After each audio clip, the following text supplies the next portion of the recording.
Mga katrops, welcome back ulit sa aking channel, Sports React PH. At ngayon nga ay pag-uusapan natin ang balitang pag-trade ng Golden State Warriors kay Jonathan Kuminga para makuha si Brandon Ingram.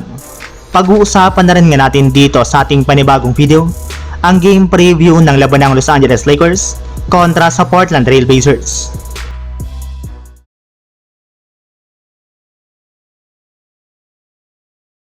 Kahit man nga po mga katrops kompleto ang lineup ng Golden State Warriors ngayong season, ay hirap pa rin nga po silang makasabay laban sa mga legit na contender kasunod ng pagkatalo nga po nila laban sa Minnesota Timberwolves. Maliban na rin nga po dyan ay marami na nga po ang nakapansin na sa tuwing naglalaro si Stephen Curry ay parati na lamang nga pong natatabunan dito si Jonathan Kuminga. Halos lahat nga po ng mga plays na ginagawa ng JSW ay nakatoon parati kay Stephen Curry. Kaya hindi nga po masyadong nakakahawak ng bola si Kuminga sa loob ng court. Sa madaling salita, hindi nga po nila siya nagagamit ng tama at maayos kaya ganun na lamang ka-inconsistent ang kanyang performance. At dahil nga po dito ay suggest na nga po ng mga NBA analyst na gamitin na lamang ito bilang trade asset upang makuha nila si Brandon Ingram ng New Orleans Pelicans na isa naman nga po sa mga pinakamalaking pangalan ngayon na available sa trade market. Patapos na rin naman nga po ang kontrata ni Kuminga at wala na rin naman nga po silang balak na bigyan ito ng bagong extension kaya nararapat na lamang nga po na i-offer nila ito sa Pelicans para makuha si Ingram. Samantala, pupunta naman tayo sa ating sunod na pag-uusapan sa game preview ng laban ng Los Angeles Lakers kontra sa Portland Trail Blazers.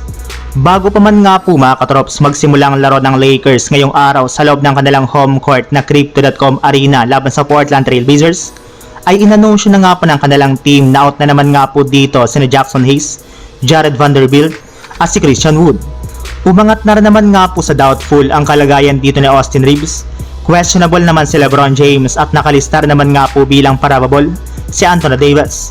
Habang sa parte naman nga po mga katrops ng Portland Trail Blazers, hindi nga po dito makakapaglaro ang kanilang mga manlalaro na sina Dopret, Toumani Camara, Robert Williams III, Matisse Thybulle at si Donovan Clingan. Habang questionable naman nga po dito si Scott Henderson dahil sa tinatamo nga po nilang mga injury.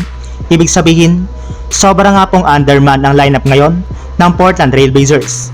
At dahil nga po dito ay malaki na nga po ang posibilidad na maging easy win lamang ito para sa koponan ng Los Angeles Lakers, lalo pat ang Blazers nga po ang isa sa mga pinakamahinang koponan ngayong season sa NBA. Kaya pagkakataon na nga po nila na makabalik sa winning column at makakuha ng magandang momentum. So yun lang mga katrops, ang handog kong story ngayong araw. Sana nag-enjoy kayo, please like and subscribe my YouTube channel, Sports React PH para sa iba pang story at update patungkol sa NBA. Kita-kits muli sa ating susunod na video.